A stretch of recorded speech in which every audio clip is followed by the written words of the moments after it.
Hi friends, today we are going to discuss about multi-core architecture and programming. In this, we are going to see about unit 1, that means multi-core processors. So in this video I will not take much time because you guys are having exam tomorrow. So I will make as simple as possible to explain the concepts. Okay, shall we move? First one, computer system of a parallel computer is capable of now வந்து parallel processing, parallel computer, that means simultaneously அது வந்து capable of doing more than one work. simultaneously நிறைய instruction அதால் execute பண்ண முடியும், அதுதான் வந்து parallel computer. இதுவே வந்து இப்போது serial computer means that means at a டைமில் ஒரு டாஸ்க் தான் அதால் கம்ப்ளீட் பண்ண முடியும். So that is serial. So பேரலல்னால் நிறைய மல்டிபிள் டாஸ்க் வந்து நம்மளால் எக்ஸிக்யூட் பண்ண முடியும். So parallel computer is capable of decentralized computing, parallel computing or centralized computing. This three option la edu option suitable ஆகும் பாத்தீங்கன்னா decentralized computing. Because இப்போ decentralized இருக்கும்போது இப்போ நிறைய நம்ம டாஸ்க் எக்ஸிக்யூட் பண்ணிட்டு இருக்கோம்.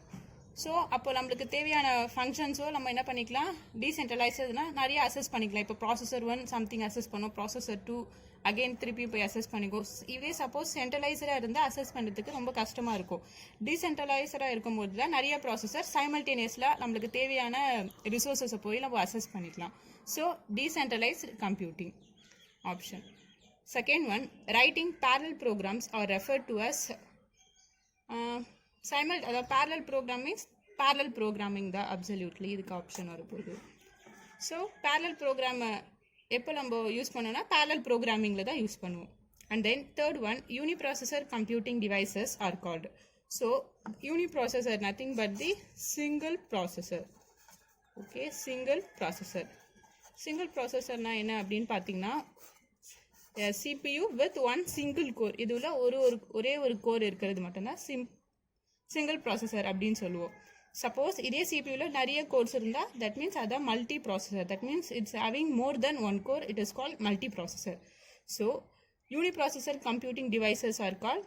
ஸோ அட் எ டைமில் இது பார்த்தீங்கன்னா ஒரு டாஸ்க் தான் எக்ஸிக்யூட் பண்ண முடியும், சைமல்டேனியஸில் நிறைய டாஸ்க் எக்ஸிக்யூட் பண்ண முடியாது. So it is called centralised computing.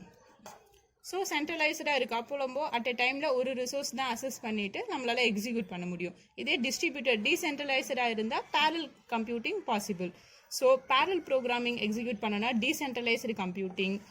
And then centralised computing means single processor, that means serial computing means uni processor.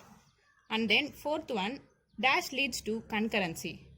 Concurrence is that nothing but doing multiple tasks at the same time simultaneously. So in this options parallelism, serialization, and then third one distribution. கண்டிப்பாக வந்து serialization option வராது. Because சீரியலைசேஷன்னா கன்கரண்ட்டாக task நம்மளால் பண்ண முடியாது. At a time single task only we can do. So இந்த option வராது. டிஸ்ட்ரிபியூஷன் வராது. So parallelism. So parallelism leads to concurrency. And then next one, fifth one, conventional processor with one CPU is often called more than one CPU na அது multi core. So only one CPU means single core system, that means uniprocessor. And then next, shared memory system as shared memory, distributed memory in two terms இருக்கு. shared memory na என்னன்னு பார்த்தீங்கன்னா just ஒரு common memory இருக்கும், shared memory. Okay, இப்போ வந்து ஒரு 3 processor இருக்குன்னு வச்சுக்கலாம். Processor 1 and then processor 2 and then processor 3. So இந்த 3 ப்ராசஸரும் இந்த ஷேர்டு மெமரியை அசஸ் பண்ண முடியும். That is called the shared memory. So shared memory system as common memory, private memory, all the above. So இப்போ ப்ரைவேட் மெமரின்னு பார்த்தீங்கன்னா particular ப்ராசஸருக்கு அதுக்குன்னு தனியாக memory இருந்தால் அது ப்ரைவேட் மெமரி. ஆனால் பட் இங்கே ஷேர்டு மெமரினா காமனாக எல்லாமே ஷேர் பண்ணிக்கலாம். ஆல் ப்ராசஸர் இந்த மெமரியை ஷேர் பண்ணிக்கலாம். So answer is common memory.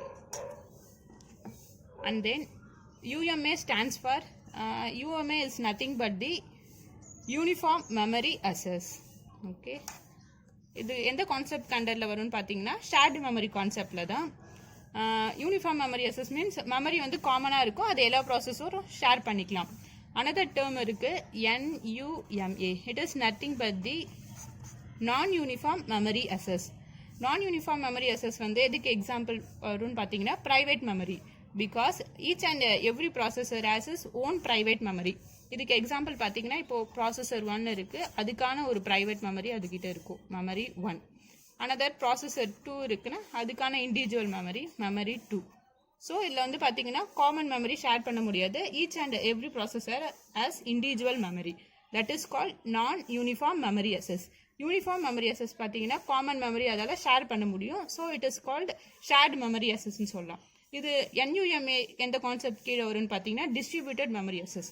Distributed memory அசஸில் தான் வந்து இண்டிவிஜுவல் ப்ரைவேட் மெமரி இண்டிவிஜுவல் ப்ராசஸருக்கு இருக்கும். And then 8th one, distributed memory system are called as. Distributed, இந்த கொஷின் வந்து மோஸ்ட்லி கேட்கக்கூடிய கொஷின் தான். பிகாஸ் டிஸ்ட்ரிபியூட்டட் மெமரி சிஸ்டம்னா என்ன என்விரான்மெண்ட் அப்படின்னு பார்த்தீங்கன்னா கிளஸ்டர்ஸ் ஆஃப் கம்ப்யூட்டர்ஸ் இருக்கும் along with ethernet. It is called the distributed memory system. So கிளஸ்டர்ஸாக இருக்குல்ல, நிறைய கம்ப்யூட்டர்ஸ் ஈத்தர்நெட்ஸ் இதுக்குள்ளே கனெக்ட் ஆகிருக்குன்னு means distributed. So option A is correct. Distributed memory system are called as clusters because குரூப்பிங்காக இருக்கும். Multiple computers அந்த ஈத்தர்நெட்ஸ் routers இது கூடலாம் கனெக்ட் ஆகிருக்கும். அதுதான் வந்து டிஸ்ட்ரிபியூட்டட் மெமரி சிஸ்டம் அப்படின்னு சொல்லுவாங்க. And then 9th one, bisection width refers. It is nothing but the status of the connectivity. Interconnecting நெட்ஒர்க்கில் வந்து இதை யூஸ் பண்ணுவாங்க. அப்போ வந்து பார்த்தீங்கன்னா இப்போது நம்மளோட கனெக்ஷன் ஸ்டேட்டஸை செக் பண்ணுறதுக்கு நம்ம பைசெக்ஷன் வித் யூஸ் பண்ணிக்கலாம். So it is used to check the status of simultaneous connectivity. பேண்ட் வித்தும் வராது, காஸ்ட் ஆஃப் த நோட்ஸும் வராது. And then next, and then 10th one, hypercube network refers to, it is nothing but a network topology. So the option is A. Hypercube எதுக்கு use பண்ணுவாங்க அப்படின்னு பார்த்தீங்கன்னா it is used to connect multiple processes with memory model with routers. நிறைய ப்ராசஸர்ஸை அந்த memory model கூட join பண்ணுறதுக்கு, இப்போ for example இது processor 1 and then processor 2 along அதுக்குன்னு மெமரிஸ் இருக்கும்.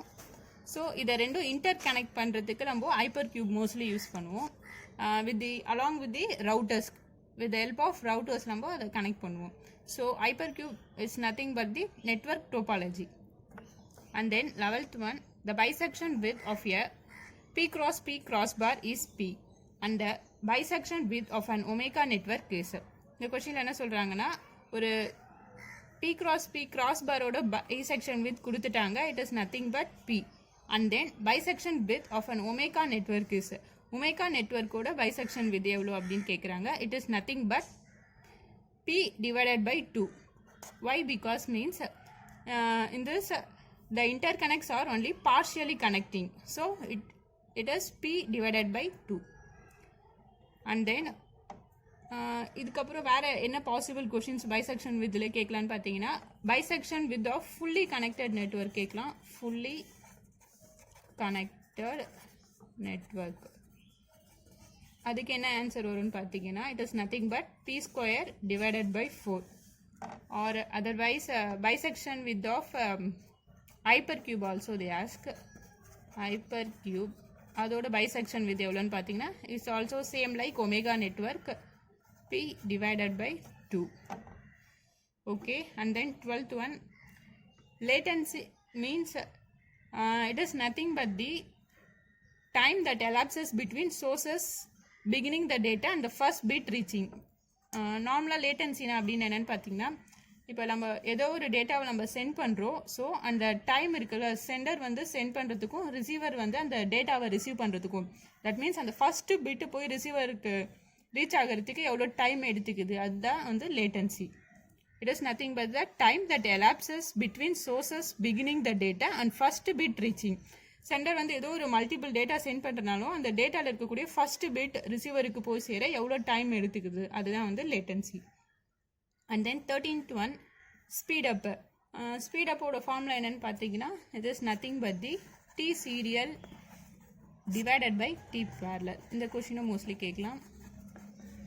And then 14th one, name the methodology which is used to implement parallelism in distributed memory system.